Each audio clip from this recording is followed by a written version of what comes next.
Our today's topic is deformation. Deformation सबसे पहले तो ये पता होना चाहिए आपको कि सॉलिड्स में होती है, ठीक है, एट लार्जेस्ट लेवल। डिफॉर्मेशन होती क्या है? Deformation basically change of shape का नाम है, ठीक है, इन एनी फॉर्म, इधर in the form of change in length, इधर in the form of change in area, इधर in the form of change in volume, ठीक है। कोई भी डायमेंशन अगर किसी ऑब्जेक्ट की चेंज होती है, ठीक है, उसको डिफॉर्मेशन, डिफॉर्मेशन का मतलब ओरिजिनल शेप से चेंज कर देना किसी ऑब्जेक्ट को। जैसे फॉर एग्जांपल हमारे पास रबर बैंड होता है, हम उसको पुल करते हैं, स्ट्रेच करते हैं तो लॉन्ग हो जाता है वो, ठीक है। और अगर हम उसको किसी चीज को कंप्रेस, जैसे हमारे पास स्पंज होता है, स्पंज को हम प्रेस करते हैं, कंप्रेस करते हैं तो वो क्या होता है, डिफॉर्म होके कंप्रेस हो जाता है, स्ट्रेच नहीं होता, छोटा हो जाता है। तो डिफॉर्मेशन में इधर वी स्ट्रेच समथिंग, इधर वी कंप्रेस समथिंग, ठीक है। स्ट्रेच का मतलब एक्सपेंड करना, इधर वी एक्सपेंड समथिंग, इधर वी कंप्रेस समथिंग, ठीक है। तो इसकी अगर डेफिनेशन में बात करें, व्हाट इज इलास्टिसिटी, इससे पहले हमें समझना पड़ेगा इलास्टिसिटी। डिफॉर्मेशन किन ऑब्जेक्ट्स के अंदर होती है? हर सॉलिड के अंदर नहीं होती। जो सॉलिड इलास्टिक होते हैं उनमें होती है। Khubaib, you have raise your hand, please ask your question. Sir spring में हो सकता है ना, स्प्रिंग भी जी जी, खींच के। बिल्कुल बिल्कुल। देखो, आपकी डिफॉर्मेशन हर सॉलिड में नहीं होती। अगर फॉर एग्जांपल मेरे पास एक वुडन स्केल है, वो मैं अगर उस पर फोर्स लगाऊंगा वो टूट जाएगा, वो डिफॉर्म नहीं होगा, ठीक है, वो ब्रेक हो जाएगा। तो डिफॉर्मेशन के अंदर हमारे पास एक लिमिट है कि deformation is only being observed in the elastic materials. Elastic materials क्या होते हैं?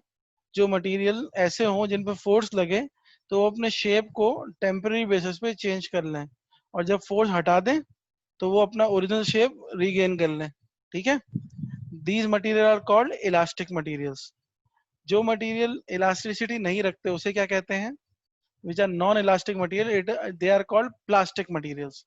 इसमें प्लास्टिक प्लास्टिक मटेरियल की वजह से नहीं है, these are plastic material by the nature of elasticity, ठीक है, okay. The objects which are not elastic they are called plastic, ये नोट कर लें। अच्छा, इलास्टिसिटी में भी there is a limit, there is not a infinite limit of elasticity. किसी भी चीज को एक्सपेंड या कॉन्ट्रैक्ट करोगे, स्ट्रेच या कंप्रेस करोगे तो कोई इनफाइनाइट लिमिट नहीं है, देयर इज अ लिमिट। एक लिमिट के बाद वो चीज प्लास्टिक हो जाएगी। जैसे रबर बैंड को भी अगर खींचते हैं तो एक लिमिट तक आप उसको स्ट्रेच करते हो, फिर वो टूट जाता है ना, तो वो प्लास्टिक हो जाता है। Yes Usman, ask your question.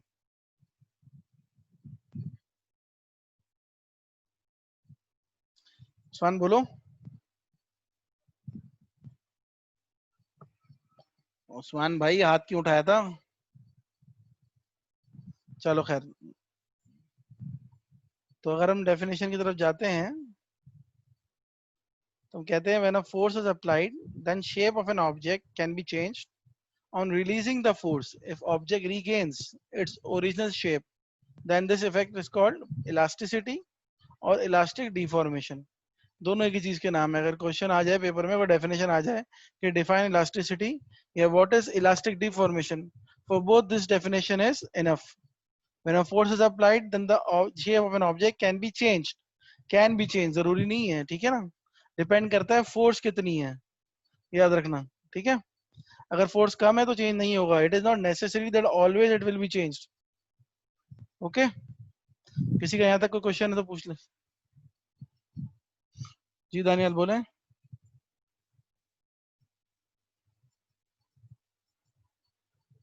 Usman, yes, stretchable band लिख सकते हैं, स्पंज लिख सकते हैं, स्प्रिंग लिख सर मैं सकते हैं। ये कह रहा था कि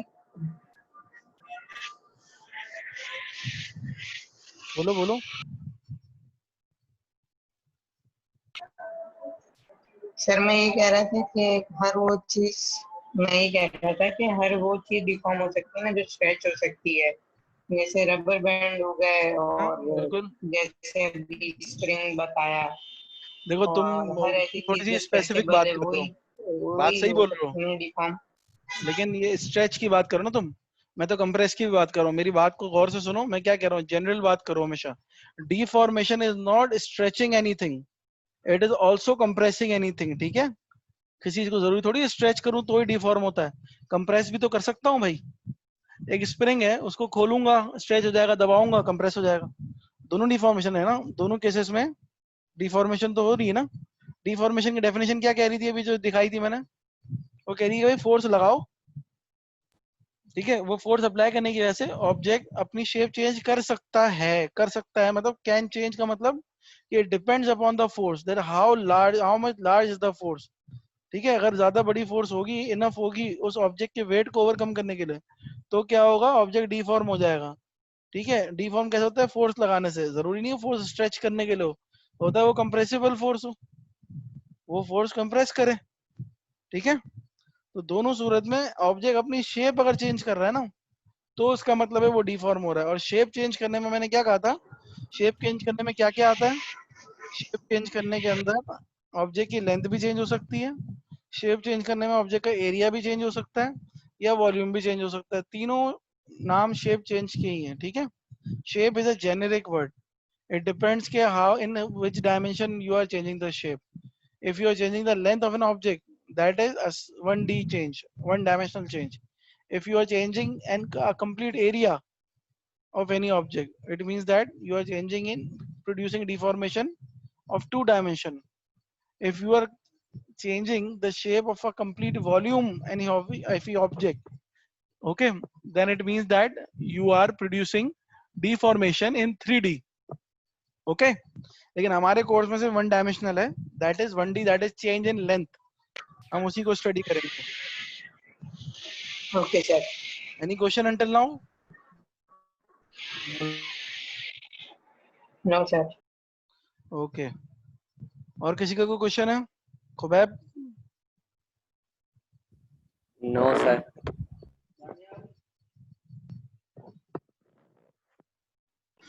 नो सर। सबाहत?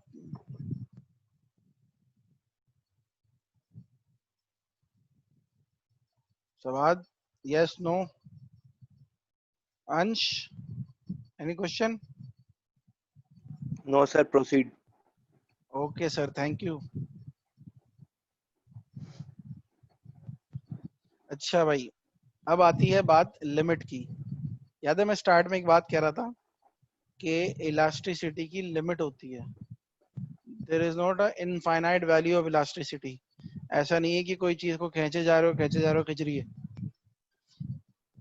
या किसी को दबाए जा रहे हो, दबाए जा रहे हो, दब रही है, ऐसा नहीं है ना। There is a limit of elasticity, तो उसे क्या कहते हैं, इलास्टिक लिमिट या लिमिट ऑफ प्रोपोर्शनैलिटी, ठीक है। क्या कहते हैं, इलास्टिक लिमिट और limit of proportionality. Limit of proportionality is a famous word, क्योंकि एग्जामिनर को बड़ा अच्छा लगता है, तो पेपर में वो ज्यादातर लिमिट ऑफ प्रोपोर्शनैलिटी का वर्ड यूज करता है, इलास्टिक लिमिट का वर्ड कम यूज करते हैं।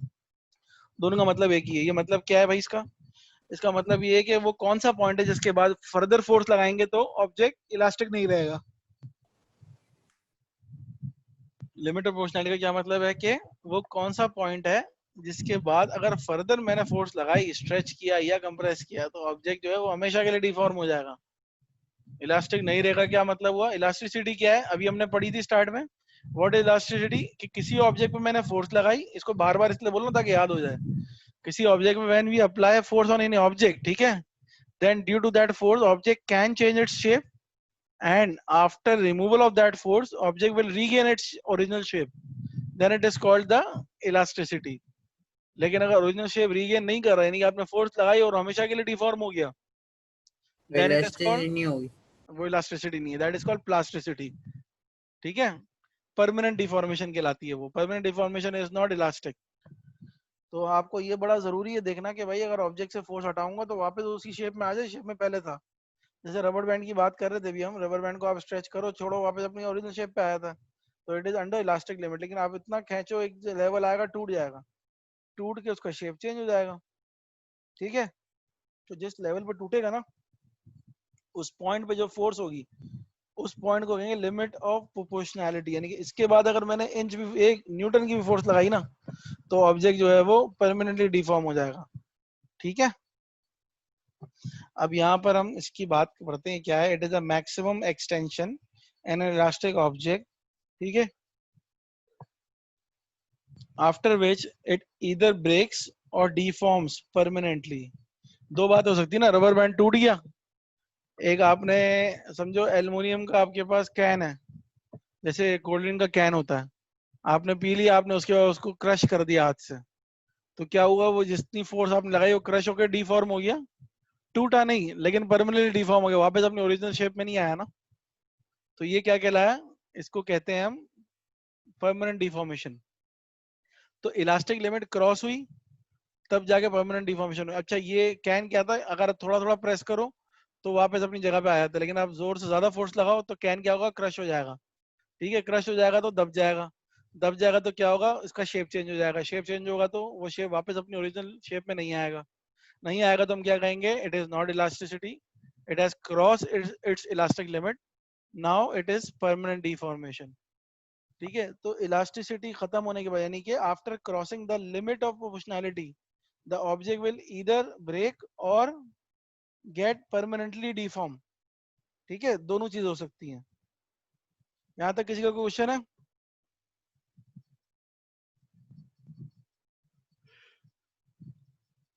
बता दो यार, तुम लोग जब तक सोच के बताओ मुझे, 2 सेकंड दो भाई, मैं कुछ इधर सेटिंग कर लेता हूँ स्क्रीन की।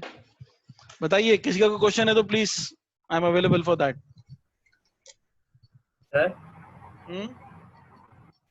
सर आपने पीछे का जब वो इलास्टिक डिफॉर्मेशन का वो समझाया था, तो आपने इसमें ये बोला था कि ना अगर कोई ऑब्जेक्ट के अंदर इलास्टिक नहीं हो तो वो फिर प्लास्टिक कहलाता है।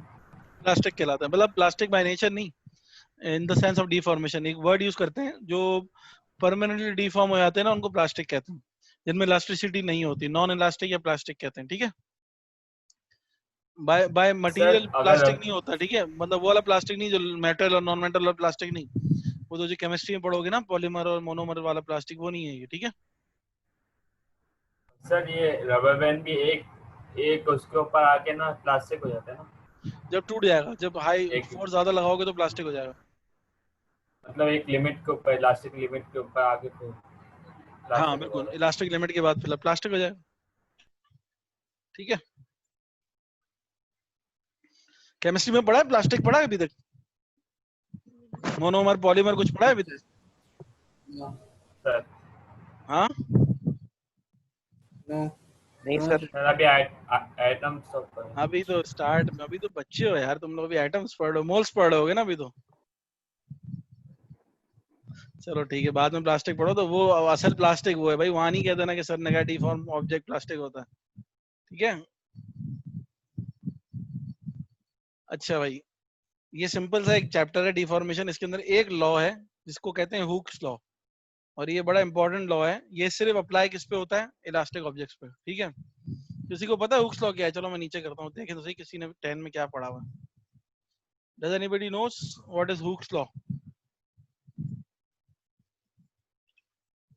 Khubaib, sir Hooke's law state. Please बताइए। Sir, Hooke's law states that when an object. Hello, sir, can you hear me? Yes yes, I am listening man, no problem. Sir इसमें Hooke's law में ये बोल रहा है कि when an object exceeds its limit of proportionality, it deforms. Very good, और भी तो कुछ बोला होगा। इट डिफॉर्म्स तो बहुत सिंपल बात बोली, ये हुक्स लॉ है नहीं। नहीं सर, हमें जो डेफिनेशन लिखवाई थी स्कूल में वो यही है। चलो ये आधा सच है, मैं नहीं कह रहा झूठ लिखवाया तुम्हें, लेकिन मैं कह रहा हूँ आधा सच है। ठीक है, Hooke's law states what, Hooke's law says that under elastic limit, condition है। ठीक है, सबसे पहले डिस्क्लेमर आता है, under elastic limit the force applied on any elastic object is directly proportional to what? It is directly proportional to the extension produced in that object. Extension मतलब change. ठीक है, either it could be change in length, it could be change in area, it could be change in volume. हम अभी for simplicity हम change in length की बात कर रहे हैं। ठीक है, extension means change in length.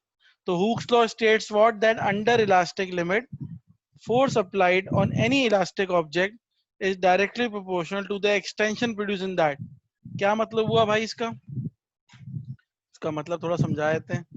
Definition क्या रही है? Within elastic movement the extension produced in an elastic object is directly proportional to the force applied. ये पढ़ने में तो समझ में आ गया। मतलब क्या हुआ भाई, इसको ड्रॉ करके बताते हैं आपके सामने, तो आपको थोड़ा सा अच्छे से समझ में आएगा। और जो खामोश बच्चे हैं ना क्लास के, जरा उनको अब मैं बोलने पे मजबूर करूंगा नाम ले लेके, वरना सवाल शुरू करें बेटा। एट इज यस और नो तो बोलो कि समझ में आ रहा है कि नहीं। ये देखो भाई, आपके पास एक बेंच है। सर नोट की स्क्रीन शेयर नहीं हो रही। ये सॉरी, थैंक यू यार। 11 मैसेज आ चुके हैं। एक मिनट रुको, अब मैं तुम लोग सबके मैसेज पढ़ लूँ। माइक खोल लिया करो यार, मैसेज देखने का टाइम नहीं होता, बड़ा मुश्किल हो जाता है। खूब आपको याद नहीं है एग्जाम्पल ऑफ प्लास्टिसिटी? नो, मैं समझ नहीं पा रहा हूँ। ठीक है चलो ओके। अब स्क्रीन नजर आ रही है? Yes sir. ओके, तो भाई मेरे यहाँ पर आपके पास एक स्प्रिंग है।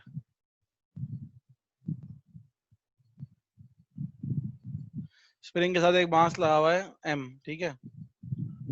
मुझे यहाँ से फोर्स लगानी है इस पे, स्प्रिंग पे। ये ऑब्जेक्ट का इनिशियल पोजीशन है।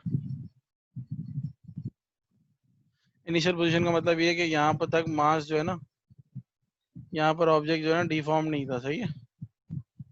मास भी लगाने की जरूरत नहीं है। मास क्या करेंगे, स्प्रिंग डायरेक्ट ही खींच लेते हैं। रुको,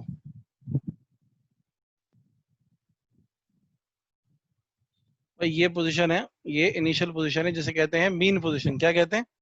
मीन पोजीशन। वो पोजीशन जब ऑब्जेक्ट को डिफॉर्म नहीं किया गया, ओरिजिनल लेंथ में ऑब्जेक्ट। ये क्या है भाई? ऑब्जेक्ट की ओरिजिनल लेंथ, जिसे हम कह रहे हैं कैपिटल एल। फॉर एग्जाम्पल ये है 10 सेंटीमीटर, ठीक है। मैंने ऑब्जेक्ट को फोर्स लगाई 5 न्यूटन की।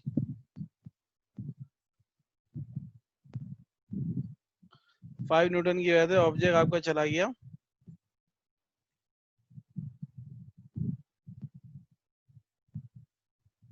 इतना आगे।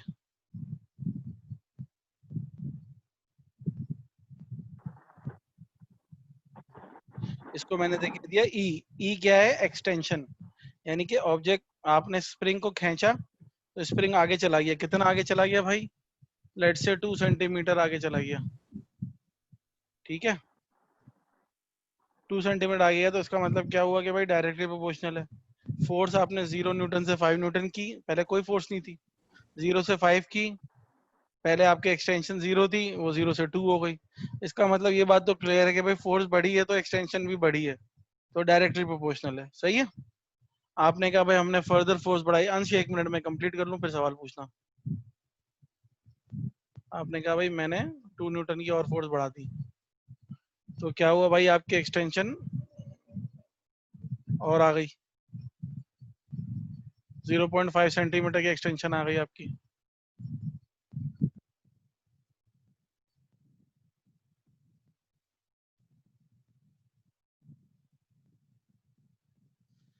आपने कहा कि ठीक है भाई, मैं खींचता जा रहा हूँ, स्प्रिंग पे फोर्स लगाता जा रहा हूँ और एक्सटेंशन भी बढ़ती जा रही है। अच्छा, पहले 5 न्यूटन थी तो 2 सेंटीमीटर की एक्सटेंशन हो गई, अब 2 न्यूटन है तो 0.5 की हो गई। ये एक आर्बिट्ररी वैल्यूज लिखी है मैंने, ठीक है।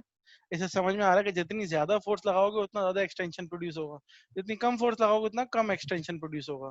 तो इसलिए हम कह रहे हैं कि भाई force is directly proportional to ई।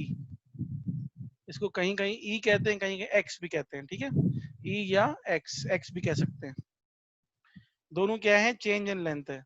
अच्छा, अक्सर स्टूडेंट गलती क्या करते हैं, पेपर में जब क्वेश्चन आता है ना तो स्टूडेंट्स जो है ना वो x की जगह पे टोटल लेंथ ले लेते हैं।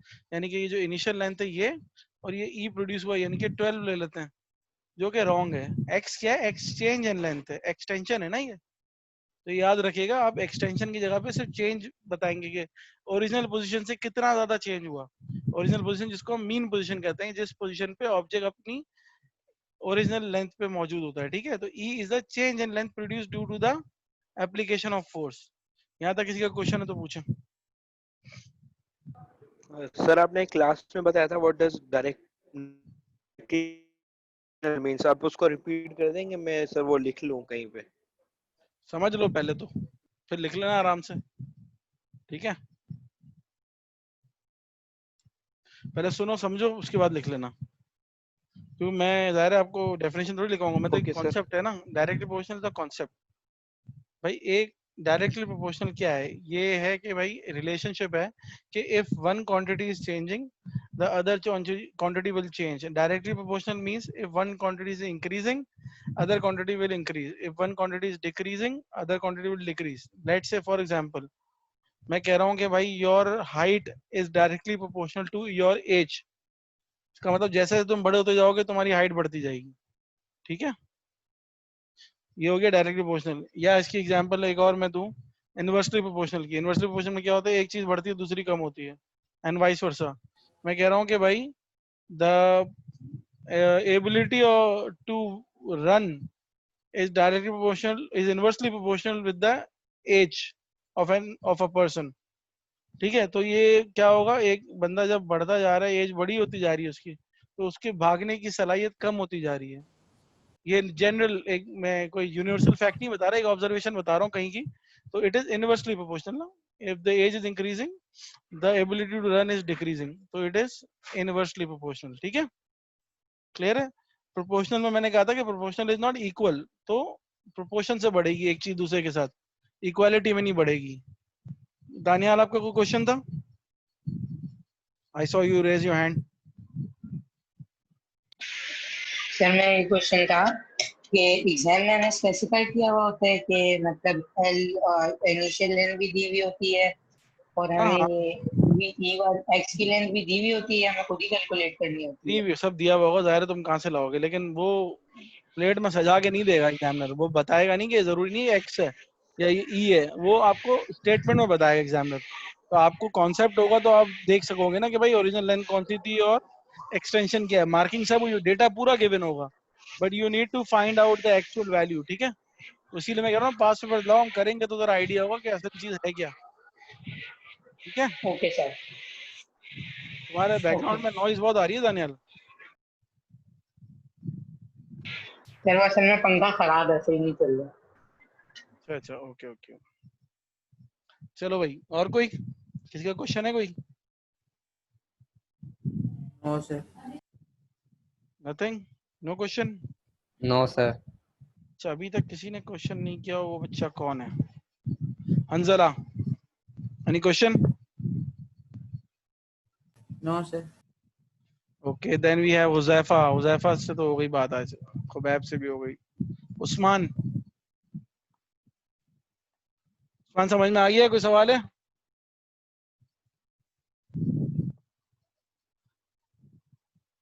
Usman, are you there? Hello Usman, Sabahat,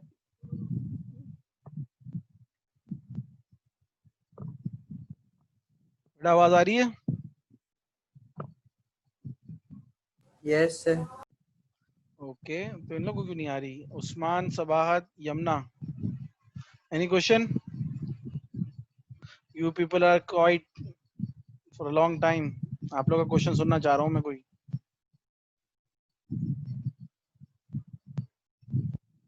hello chat में मैसेज है, चैट। यार, चैट पे नहीं लिखा करो, बहुत टाइम लग जाता है पढ़ने में। Thanks. No questions? Okay Usman, Sabahat and हम यमुना, ओके, नो प्रॉब्लम। मैं इसलिए कहता हूँ माइक ओपन रखो, थोड़ा इंटरेक्टिव क्लास तो रहे, ज़ाहिर है फिजिकल क्लास वाली बात तो नहीं आती, थोड़ा ऑनलाइन क्लास में इंटरेक्शन होता है तो इंटरेस्ट भी रहेगा ना, वरना मजा नहीं आता, नींद आ जाती होगी। अच्छा भाई, तो हम आगे चलते हैं, अपने हुक्स लॉ को देखते हैं जो हमने छोड़ दिया था पीछे। हुक्स लॉ अब थोड़ा सा अच्छे से समझ में आएगा, फिर पढ़ते हैं। विद इन इलास्टिक लिमिट, देखो ये डिस्क्लेमर है, within elastic limit, elastic limit खत्म हो गई तो फिर हुक्स लॉ वैलिड नहीं रहेगा। ठीक है, within elastic limit the extension produced in an elastic object is directly proportional to the force applied. Simple सी बात है, मैं किसी चीज को जितनी फोर्स लगाऊंगा उतनी ज्यादा उसमें एक्सटेंशन प्रोड्यूस हो जाएगी, जितनी कम फोर्स लगाऊंगा उतनी कम एक्सटेंशन प्रोड्यूस होगी। ठीक है, ये तो ऑब्वियस बात भी है ना, समझ भी आती है। यहाँ पे ग्राफ है मेरे पास, फोर्स क्या है वाई एक्सिस पे, एक्सटेंशन क्या है एक्स एक्सिस पे। अच्छा, इसमें से जो क्या कहते हैं करेक्ट ग्राफ मैं कहूंगा ना जिसको, ये कंपैरिजन तो हमने बना दिया है, लेकिन करेक्ट ग्राफ दूसरा वाला है, जिसको आप हमेशा ड्रॉ करेंगे। जिसको क्यों दूसरा वाला है? क्योंकि फोर्स हमेशा जो है ना इंडिपेंडेंट होती है, एक्सटेंशन जो है वो डिपेंडेंट होती है फोर्स के ऊपर। मैंने चैप्टर नंबर 1 में बताया था कि we always place the independent quantity on X axis, ठीक है, and the dependent quantity is being placed on Y axis. क्यों? क्योंकि इट इज अ रूल, आपने मैथ्स में पढ़ा होगा, y is equals to f of x, f bracket x, वो क्या होता है? वो यही तो होता है कि y is the function of x, y is the function of x का मतलब कि x चेंज होगा तो y चेंज होगा, it is a function of x, it depends upon x, ठीक है? Yes Khubaib, I can see your hand virtually, not sir really. ये सी की क्यों लाइन टेढ़ी जा रही है? कहाँ पे बेटा? ये जो बने हुए ग्राफ, इसमें सी की तो दोनों की लाइन टेढ़ी है। अरे तुम आगे का सवाल पूछ रहे हो बेटा, ये मैं पूछ रहा हूँ पीछे का कुछ समझ में आया? ये मैं बता रहा हूँ ना, अभी मैं जा थोड़ी रहा हूँ घर। एक मिनट होल्ड करो, इसके अलावा कोई सवाल है? नहीं सर, समझ में आ गया। समझ में आ गया, चलो नो good. सर, नो बस सर। देखो भाई, ये सी का क्वेश्चन तुम्हारा बहुत अच्छा है। इसका जवाब ये है कि भाई यहाँ पर जो पॉइंट है ना, जहाँ हमने डॉटेड लाइन ड्रॉ की है, ये पॉइंट है लिमिट ऑफ प्रोपोर्शनैलिटी। इस पॉइंट पे आके जो है ना इलास्टिक लिमिट हो जाती है खत्म। ऑब्जेक्ट ने हार मान ली भाई, इसने कहा इससे ज्यादा मुझे स्ट्रेच मत करो भाई खुदा के वास्ते, अब मैं टूटने वाला हूँ या परमानेंटली डिफॉर्म हो जाऊंगा, ठीक है? तो आपने क्या किया? आपने कहा भाई अच्छा ठीक है, हम तब तक कोशिश करेंगे जब तक तुम फौत नहीं हो जाते। तो आपने यहाँ से फोर्स लगाना शुरू की और फोर्स लगती गई और आपका ऑब्जेक्ट एक्सटेंड होता गया और एक स्ट्रेट लाइन जाती गई। स्ट्रेट लाइन के इसका मतलब क्या है भाई? ग्रेडियंट कांस्टेंट है, इसका मतलब क्या है? क्या है? f upon x is constant, ठीक है, y upon x is constant. यहाँ तक आप आए। आपने कहा भाई ये होगी लिमिट ऑफ प्रोपोर्शनैलिटी, जाना ऑब्जेक्ट को ऊपर चाहिए था जहाँ डॉटेड लाइन बनाइए, लेकिन क्योंकि ये पॉइंट ऑफ इलास्टिक लिमिट है तो अब ऑब्जेक्ट क्या जा रहा है? ऊपर जा रहा है, ऐसे वर्टिकल जा रहा है। वर्टिकल जा रहा है का मतलब क्या है भाई? अब थोड़ी सी फोर्स भी लगा रहा हूँ ना तो ऑब्जेक्ट एक्सटेंशन ज्यादा मार रहा है, इसका मतलब क्या है कि टूट गया है या तो बहुत ज्यादा डिफॉर्म हो गया है। समझ गए? ये भाई कौन है जो इतने लंबे लंबे रॉकेट जितने एरो लगा रहे हैं यहाँ पे? थैंक यू हटाने के लिए। समझ गए बात को? ये देखो y एक्सिस की तरफ जा रहा है ना ग्राफ, जब लिमिट ऑफ प्रोपोर्शनैलिटी ब्रेक हो रही है तो y एक्सिस की तरफ जा रहा है। इसका मतलब क्या है भाई? जब आप थोड़ी सी भी फोर्स लगा रहे हो, ये LOL कौन लिख रहा है भाई? यार नाम भी बताया करो, मजाक समझ में बताया कौन कर रहा है। अच्छा देखो, देख रहे हो आप, समझ में आ रहा है? वर्टिकल डायरेक्शन में आपका हो गया ग्राफ, इट मींस कि थोड़ी सी भी फोर्स लगाने से आपके ऑब्जेक्ट में एक्सटेंशन ज्यादा प्रोड्यूस हो रही है, क्योंकि y एक्सिस की तरफ वैल्यू ज्यादा जा रही है, x एक्सिस की तरफ कम चेंज हो रहा है। इसको मैं इस तरह भी ले सकता हूँ, ग्रेडियंट मेरा इनफाइनाइट हो रहा है। ग्रेडियंट इनफाइनाइट हो रहा है, इसका मतलब क्या है कि y की वैल्यू ज्यादा बढ़ रही है, x की वैल्यू कम बढ़ रही है। y अपॉन x में अगर ग्रेडियंट इनफाइनाइट हो जाता है तो x 0 को अप्रोच कर रहा होगा ना, ठीक है? ये g साहब, g मिटा दो भाई, स्क्रीन से g मिटा दो। सर बोलो। ये ग्राफ बनाना होगा? बेटा इससे मुश्किल बनाना होगा, ये तो मजाक है, ये तो बहुत सिंपल ग्राफ है। ग्राफ तो सर पेपर बनाना इसमें बताया, तो सर ये इसमें कैसे पता चलेगा कि हमारी ये लिमिट है, हो गई है? सर मैं हूं ना यार, पूरा पेपर कराऊंगा, बेफिक्र रह जाओ। अभी तो पिक्चर शुरू हुई है मेरे दोस्त, अभी हम हैं, आप क्यों टेंशन ले रहे हैं? पेपर आएगा, पेपर में देखेंगे कैसे होता है। अभी तो सिर्फ समझो, अभी टेंशन नहीं लो आगे की, पेपर थोड़ी है कल। तुम लोग लगता है बहुत डिप्रेस हुए हो, मुझे लग रहा है SBI की तरफ से। 10 के पेपरों की फिक्र करो, जिनके रिजल्ट आ गए वो मजे करें, रिवाइज रिजल्ट तो बहुत ही बेहतरीन आ गए। सर ओ भाई स्क्रीन पे कौन लिख रहा है? ये कौन है बताओ जरा, मुझे नाम पता था किसका है ये, कौन बच्चा है ये? इसकी भी कोई टेक्निक ढूंढनी पड़ेगी, जरा ढूंढ के देखें वो बंदा है। ये हो कौन सकता है भाई, किसका है? सर मैं बताऊं? बताओ। हाँ सर, वो इस्लामिक के सर यही करते हैं, उसमें उनको पता चल जाता है कि कौन किसने लिखा है। सर वो अपडेटेड वर्जन पे पता चलता है कि कौन एनोटेशन कर रहा है। एक अच्छा एनोटेशन का ऑप्शन हाँ वो आता है सर सर, वो एनोटेशन सर का उज़ैर को ऑप्शन बंद पता है कर सर दें। वो तरीका। अच्छा जनाब, चलो ये अपना लेंगे अभी हम भी। नहीं सर, वो एनोटेशन का ऑप्शन होता है, आप एनोटेशन का ऑप्शन ही बंद कर दें मीटिंग कंट्रोल्स में जाके। श्योर श्योर, अभी मैं यहाँ सेटिंग्स देख लेता हूँ, वरना फिर मैं बाद में करता हूँ उसको ना। इसका मतलब ये दो बंदे तो नहीं है जो मशवरा दे रहे हैं मुझे। हाँ चलो खैर, मूव ऑन। यहाँ तक क्वेश्चन नहीं है कोई, मेरे ख्याल से क्लियर है ना, आगे चलते हैं। सर है क्वेश्चन। बोलो बोलो। सर ये टोटली ब्रेक हो जाने में और डिफॉर्म होने हो जाने में क्या फर्क है? मतलब बात तो एक ही हो जाती है ना, बात देख नहीं ऑब्जेक्ट होती। डिफॉर्म होके भी किसी यूज का नहीं रह जाता और सही है। टोटली ब्रेक होके भी किसी यूज का नहीं रहता। हाँ वो तो सही है, लेकिन यार मैं एक एग्जांपल दे रहा हूँ भाई, इसको माइंड नहीं करना, सब समझाने के लिए कह रहा हूँ। एक आदमी वेंटिलेटर पे और एक मर गया, दोनों किसी काम के नहीं है, सही है, सॉरी टू से। लेकिन भाई दोनों में स्टेटमेंट में और स्टेटस में फर्क आया था ना दोनों की बातों में। तो मैं टूटे हुए को टूटा हुआ ही कहूंगा, और जो डिफॉर्म हुआ उसको डिफॉर्म कहूंगा। मैंने एग्जांपल दी थी रबर बैंड की, कि रबर बैंड मैंने खींचा टूट गया, तो वो टूटा हुआ कहूंगा ना उसको, ये तो नहीं कहूंगा कि मुड़ गया। लेकिन अगर कैन है, कैन को मैंने दबाया क्रश हो गया, तो मैं उसको कहूंगा भाई पिचक गया, ये थोड़ी कहूंगा टूट गया। सही है, कहने का फर्क है भाई। बात यही, दोनों किसी काम के नहीं रहेंगे आपके, सही है, इलास्टिसिटी के लिए काम में नहीं रहेंगे। ठीक है, यस सर बोलिए। स्कैन कैसे इलास्टिक ऑब्जेक्ट हो सकता है? सॉरी, सर स्कैन कैसे इलास्टिक ऑब्जेक्ट हो सकता है? कंप्लीटली इलास्टिक नहीं है ना, थोड़ा बहुत तो डिफॉर्म होता है ना। जैसे कैन अगर अपनी लिमिट से पहले आप उसको दबाओ और छोड़ो तो वापस आ जाता है ना, क्योंकि हॉलो होता है, उसमें एयर होती है। अगर आपने कैन मतलब आप कंप्लीट इलास्टिक, आप स्प्रिंग से और रबर बैंड से कंपेयर कर रही होंगी तो उतना तो नहीं है। हर ऑब्जेक्ट के अंदर लिमिट होती है कितनी इलास्टिसिटी है। बिल्कुल रिजिड तो नहीं होता ना कैन भी। कभी आप देखें उसके एजेस से प्रेस करें, थोड़ा सा प्रेस करें, ज्यादा नहीं, हल्का प्रेस करें, वो वापस से एयर की वजह से बाहर आ जाएगा। Have you ever seen that? जैसे प्लास्टिक की वाटर वाटर होती है। हाँ बिल्कुल बिल्कुल, एक्वाफिना की बोतल होती है जैसे। अगर पानी है, आप थोड़ा सा दबाओ तो थोड़ा बहुत वो एक्सपेंड और कंप्रेस होने की काबिलियत रखता है, लेकिन आप ज्यादा फोर्स लगा दो ना तो वो फिर क्रश हो जाता है। ठीक बेटा है ये सर, आगे नेस्ले वाले, बेटा इसको मिटाओ, ठीक है सब बात। बेटा ये नाम पता चल गया ना, फिर मैं बताऊंगा, रुक जाओ, अगली क्लास में आओ फिर, मिटाओ उसको।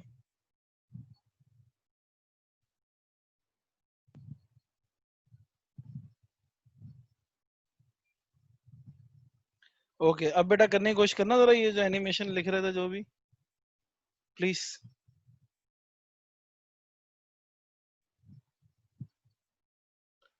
पॉइंट ए है भाई आपका, Hooke's law is valid. Point B है इलास्टिक लिमिट और लिमिट ऑफ प्रोपोर्शनैलिटी। देखो भाई यहाँ पर, यहाँ हुक्स लॉ वैलिड है, लिमिट ऑफ प्रोपोर्शनैलिटी है। सी में क्या है, आउट ऑफ लिमिट। ठीक है भाई, प्लास्टिसिटी आ गई, breaking point. A to B elastic deformation, B to C plastic deformation. देखो भाई, A to B elastic deformation, B to C plastic deformation. क्यों? क्योंकि अगर एक ऑब्जेक्ट अगर डिफॉर्म हो रहा है ना परमानेंटली भी, तो प्लास्टिसिटी हो रही है। जैसे मैं कैन का बताया था, कैन को मैंने क्रश किया, मैं फर्दर क्रश भी कर रहा हूँ ना, तो डिफॉर्म तो हो ही जा रहा है, लेकिन प्लास्टिक डिफॉर्मेशन हो रही है ना, वो फिर वापस नहीं आ रहा अपनी जगह पे। ठीक है,